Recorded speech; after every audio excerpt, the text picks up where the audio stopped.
حامدا ومصليا ومسلما وبعد فأعوذ بالله من الشيطان الرجيم بسم الله الرحمن الرحيم يا بني آدم لا يفتننكم الشيطان كما أخرج أبويكم من الجنة ينزع عنهما لباسهما ليريهما سوآتهما إنه يراكم هو وقبيله من حيث لا ترونهم إنا جعلنا الشياطين أولياء للذين لا يؤمنون صدق الله العظيم. دما مؤمنو مسلمانانو ورونو په مخکې درس کې موږ د حضرت آدم علی نبینا علیه الصلاة والسلام د خلقت په باره کې څه نه څه بحث و بیان وکړو او تر دې ځایه راورسېدو چې آدم علیه الصلاة والسلام د ملائکو مسجود سو. ټولو ملائکو ته الله تبارک وتعالی امر وکړو په شمول د ابلیس باندې چې تاسې آدم علیه الصلاة والسلام ته د تکریم او د احترام سجده وکړئ. خو ابلیس له دې سجدې کولو انکار وکړو او له هغه وروسته الله وراټه او له جنته یې ویست. نور د الله له رحمتونو مردود سو، ملعون سو، رجیم سو، رټلی سو، ورټل سو. نو د ابلیس له بني آدمانو او له اولادې د آدم علیه السلام سره له هغه وخته سخترینه دښمني شروع سوې ده. آدم علیه السلام سره یې په دښمني داسې شروع وکړه چې آدم علیه السلام ته الله تبارک وتعالی ویلي وو او حوا رضی الله تعالی عنها ته چې تاسې له جنته هر چېرته چې زړه خوراکونه کوئ، میوې یې خورئ، ولا تقربا هذه الشجرة، یو قسم میوه یې ورته وښووله، یو قسم ونه یې ورته وښووله چې دغې ونې ته مه نږدې کېږئ. نو وایي که تاسې نږدې سئ تاسې به د الله د حکم نافرماني کړي، بیا به تاسې ظالمان یاست. ابلیس وویل چې همدغه ځای ده، په همدغه باره کې چې له کوم شي چې الله جل جلاله آدم علیه السلام او حوا رضی الله عنها منع کړي وو، په دغه باره کې د ابلیس ټول کوشش شروع سو او الله تبارک وتعالی بیان کوي په قرآن عظیم شان کې راځي. مخکې آیاتونو کې د دغه سورت اعراف راځي چې ابلیس وسوسه واچوله آدم علیه السلام ته او حوا رضی الله تعالی عنها ته چې دا ونه تاسې ولې نه خورئ؟ نو ابلیس ورته وویل چې د دې ونې چې منع کېده په دې حکمت باندې ده، په دې وجه باندې ده چې تاسې دپاره د الله تبارک وتعالی دا اراده نه ده چې تاسې ملایکې سئ، او یا یې دا اراده نه ده چې تاسې همیشه په دې جنت کې پاته اوسئ. د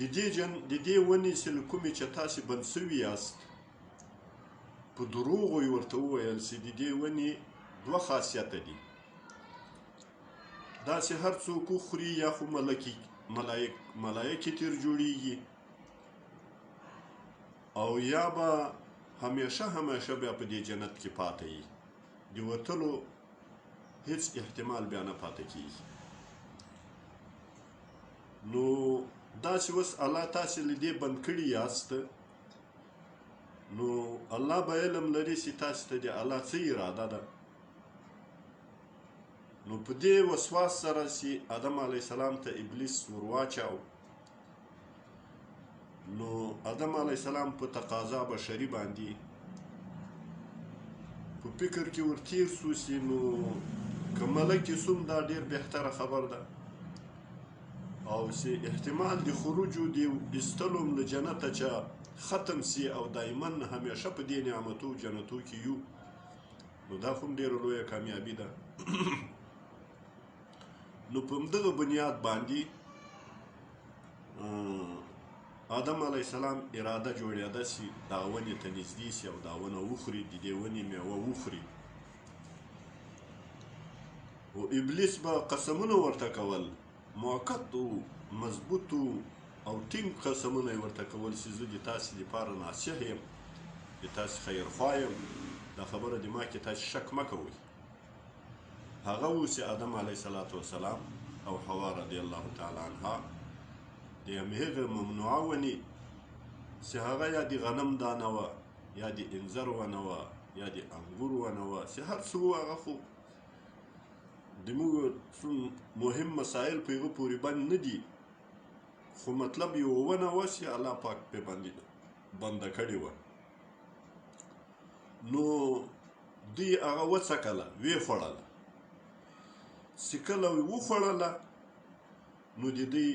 هغه جنتي لباسونه چې په تن باندې وو، هغه لباسونه توی سو. ډېره لویه پریشاني پیدا سوه.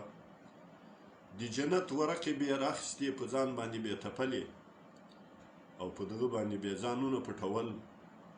نور یا تل دی باندې د جنت لباس نه تم کېدو، نه سو یا اوستای، او هغه تیرتو سو، هغه تیر ختم سو.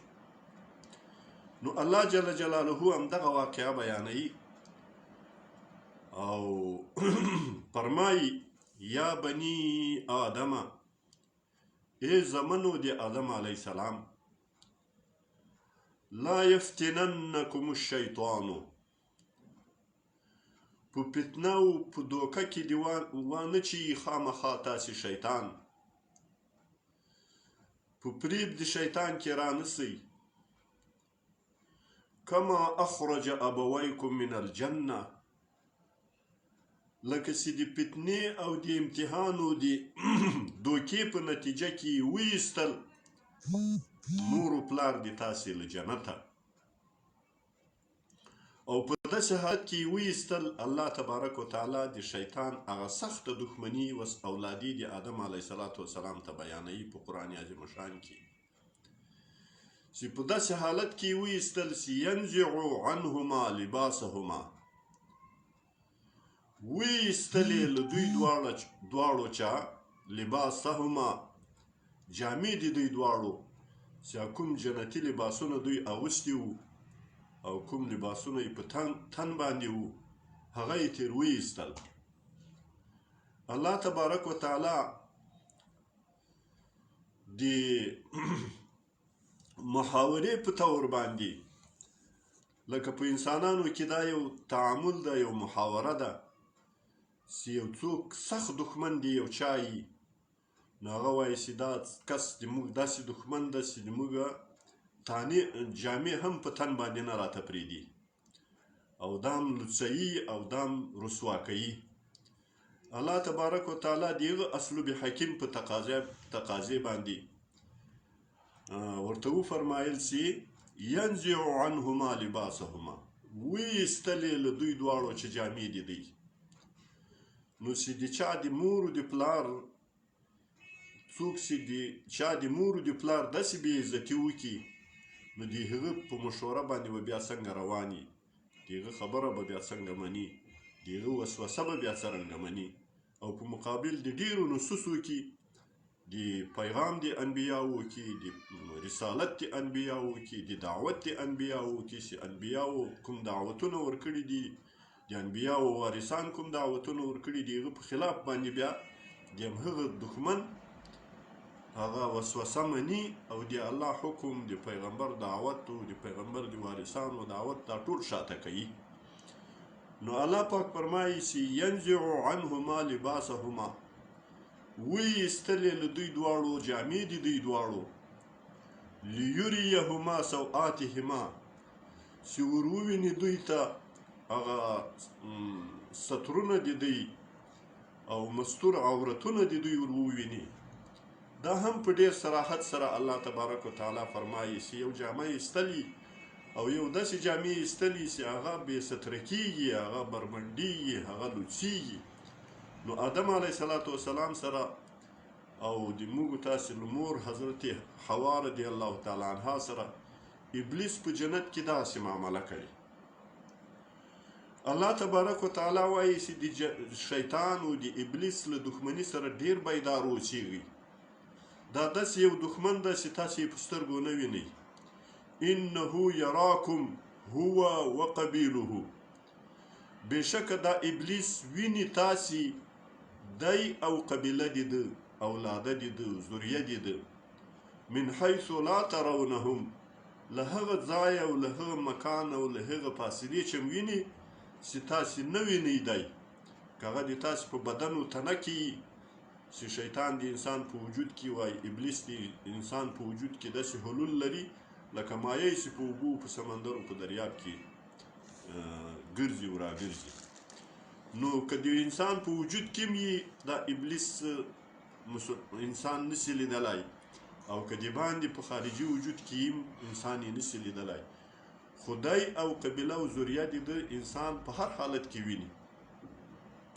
نو د دې ابلیس دښمني ډېره عمیقه ده او ډېره سخته ده، ځکه الله پاک فرمایي په قرآن عظیم شان کې چې دا د تاسې دښمن ده او ښکاره دښمن ده، تاسې په دښمني باندې نیسئ. الله جل جلاله فرمایي انا جعلنا الشیاطین اولیاء للذین لا یؤمنون، بېشکه ګرځولي دي موږ شیطانانو، ابلیسانو، د ابلیس عیاله او د ابلیس ذریه اولیاء دوستان هم ګرځولي دي للذین لا یؤمنون، له هغو کسانو سره د هغو کسانو دوستان جوړ کړي دي، د هغو کسانو دوستان دي چې هغه ایمان نه راوړي، هغه تصدیق نه لري، هغه ایمان نه لري، هغه ایمان راوړي نه، هغه په آخرت عقیده نه لري، هغه د الله په وحدانیت عقیده نه لري، د رسول په رسالت عقیده نه لري، د قرآن عظیم شان په حقانیت باندې عقیده نه لري. اصل ابلیس و شیطانان چې دي، شیطانان دا د هغو خلکو دوستان دي. نو د مسلمان له شانه سره دا نه ښایي چې دا د هغو غیر مؤمنو او د کافرو انسانانو په طور باندې د شیطانانو دوستان جوړ سي. او د شیطانانو دوستان هغه وخت جوړیږي چې د شیطانانو په وسوسو باندې عمل وکړي او د شیطانانو په وسوسو باندې دوکه سي. الله تبارک وتعالی د شیطان له وسوسو، د شیطان له غلبې وساتي. الله تبارک وتعالی دې په خپل حفاظت کې د دوی له دسیسو، د دوی له پریبو، له مکرو چې په امن کې، که هغه جیني او که هغه انسي. دا شیطان، دا انسي شیطان، جیني شیطان هم وسواس ورچوي انسان ته، او انسي شیطان هم د همهغه جیني شیطان د ابلیس د ذریې او د عملې کار ورکوي. هغه هم دغسې د انسانانو د تحریفولو دپاره، منحرف کولو دپاره، د انسانانو د اغوا کولو دپاره، د مسلمانانو د ګمراه کولو دپاره، له بېدیني سره د عادت کولو دپاره